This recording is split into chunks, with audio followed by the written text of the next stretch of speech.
Right now, somewhere in the world, someone is lying awake at 3 a.m., staring at the ceiling, checking their phone, wondering why sleep won't come. We call it insomnia. We treat it like a modern disease, a side effect of stress, screens, and coffee.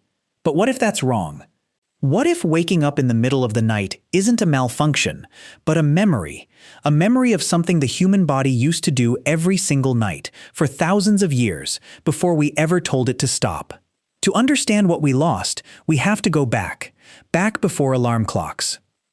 Before electric light, before the idea that a full night's sleep means 8 uninterrupted hours in the dark, we have to go back to when sleep was not a straight line, but a story with 2 acts.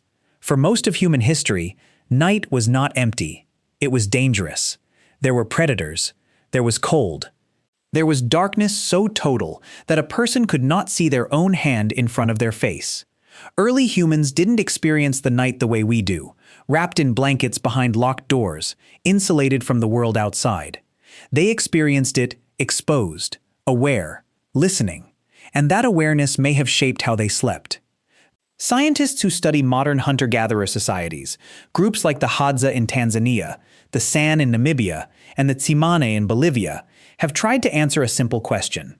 If we want to know how ancient humans slept, why not study the people alive today who still live close to how our ancestors did?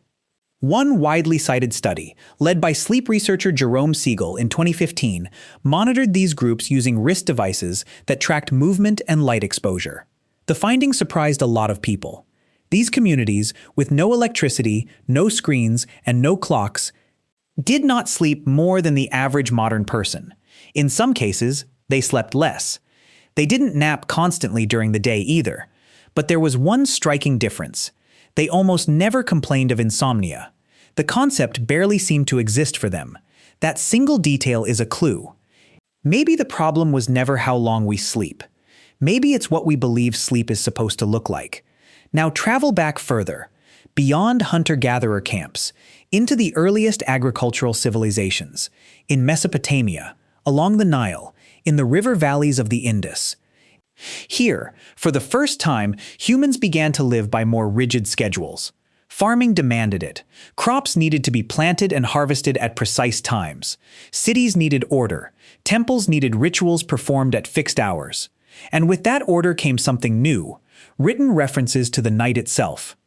In ancient Mesopotamian texts, the night was divided into watches, blocks of time used for guarding cities and temples. The Babylonians tracked these divisions using early forms of timekeeping, influenced by their advanced observations of the stars. The night, in other words, was already being broken into pieces. Not one long block of rest, but a structured series of periods. This is important because it plants the seed for something that would define human sleep for thousands of years afterward. Now move to ancient Rome. Roman writers describe the night in segments too. There was the first sleep. There was a period of wakefulness, and then, later, a second sleep before dawn. This wasn't considered unusual. It wasn't written about as a disorder. It was simply how nights worked. During that middle waking period, Romans and later medieval Europeans didn't panic or reach for anything to force themselves back to sleep.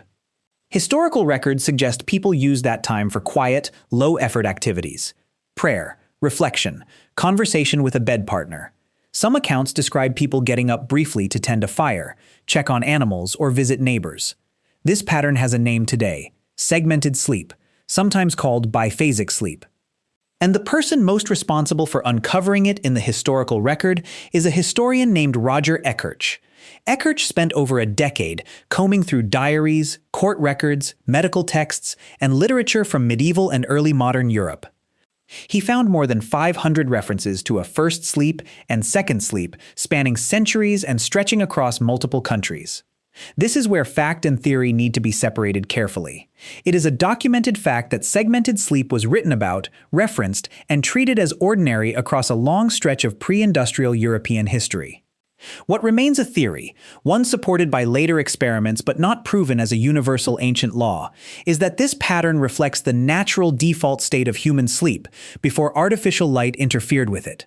In the 1990s, psychiatrist Thomas Ware ran an experiment to test this idea. He placed a small group of people in a controlled setting, with 14 hours of darkness each night, no artificial light, mimicking a long winter night before electricity. At first, the participants slept for long, unbroken stretches, as if catching up on lost rest. But after about 4 weeks, their sleep pattern shifted into two distinct segments: a period of sleep, then an hour or two of quiet wakefulness, then another period of sleep. It resembled almost exactly what Eckhart had found buried in centuries-old diaries. This doesn't prove that every ancient human, in every culture, on every continent, slept this way. Sleep patterns likely varied by climate, season, culture, and daily demands. But it does suggest something powerful. Waking in the night might not be a malfunction of the modern mind. It might be an old rhythm, quietly resurfacing when the lights go out. So if segmented sleep was so widespread, why did it disappear? The answer isn't just biology. It's history, it's economics, it's power. To find the turning point, we have to look at light itself. For most of human history, night was expensive. Oil lamps, candles, and torches were costly and inefficient. Darkness was the default state of the world after sunset, and it was largely accepted as time for rest, whether that rest came in one block or two. But cities began to change that. By the 1600s, some European cities started installing public lighting, in part to reduce crime, in part to project order and modernity. Paris and London expanded street lighting significantly over the following century. Night began to feel less like an enemy to survive, and more like a space that could be used, worked in, walked through, sold in. Then came the true turning point, the Industrial Revolution. Factories needed workers around the clock. Gas lighting, and later electric lighting, made overnight labor possible on a massive scale. Sleep stopped being dictated by the sun. It started being dictated by the factory whistle. This is where historians like Eckhart argue the first sleep-second sleep pattern began to fade from written record. As artificial light extended waking hours later into the evening, bedtimes shifted later, and the natural break in the middle of the night began to compress, until, for many people, it disappeared into a single, continuous block. Then, in 1879, Thomas Edison's commercially viable incandescent bulb accelerated everything. Night, for the first time in human history, could be reliably conquered. Cheaply. Instantly. In homes, not just city streets. And with that conquest came a new belief, one so deeply embedded today that we rarely question it. The idea that a normal, healthy night of sleep means one uninterrupted stretch, roughly 8 hours long, from lights out to alarm. This belief is relatively new. In the span of human history, it is barely a blink old. But light wasn't the only cultural force reshaping sleep. Religion played a role too. Many monastic traditions, in medieval Christian Europe for example, built prayer schedules around nighttime waking, with monks rising for devotions in the middle of the night, a practice that aligned almost perfectly with the natural segmented pattern already common outside monastery walls. In several cultures, the transition zone between first and second sleep carried spiritual weight.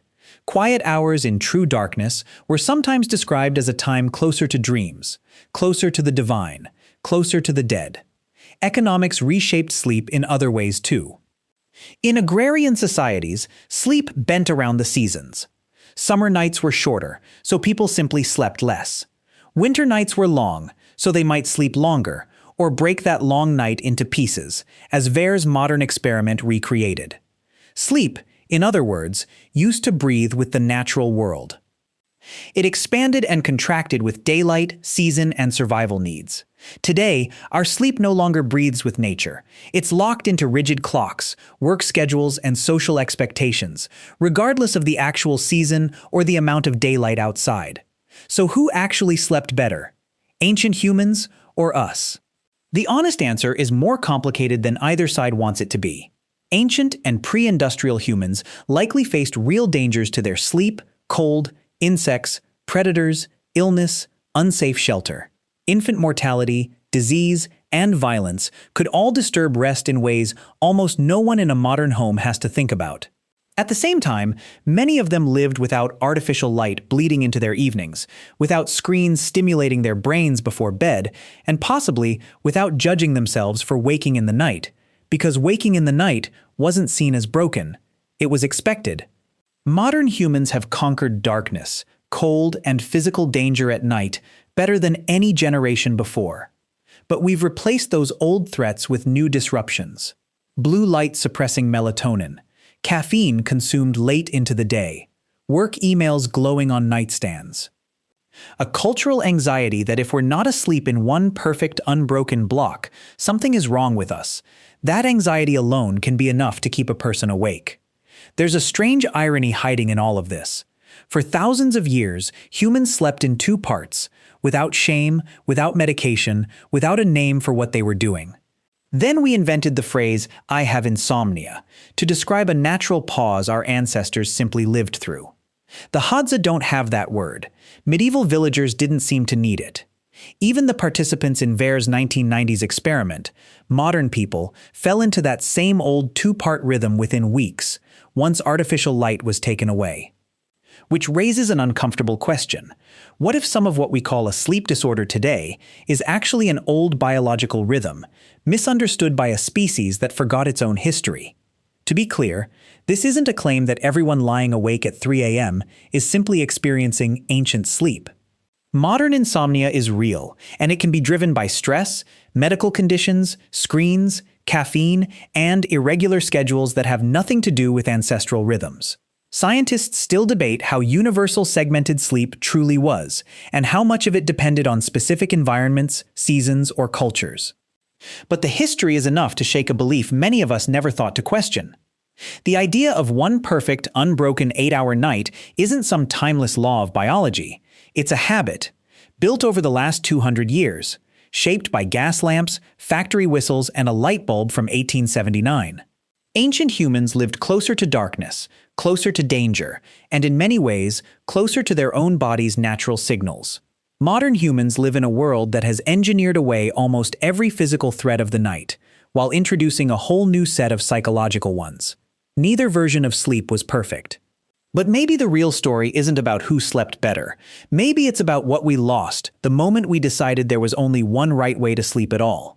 Because somewhere between ancient bonfires and modern bedrooms, between temple night watches and iPhone notifications, we stopped listening to the rhythm our bodies had followed for thousands of years. And the next time you wake up at 3 a.m., staring at the ceiling, wondering what's wrong with you, consider this. Maybe nothing is wrong. Maybe your body is just remembering something the modern world forgot.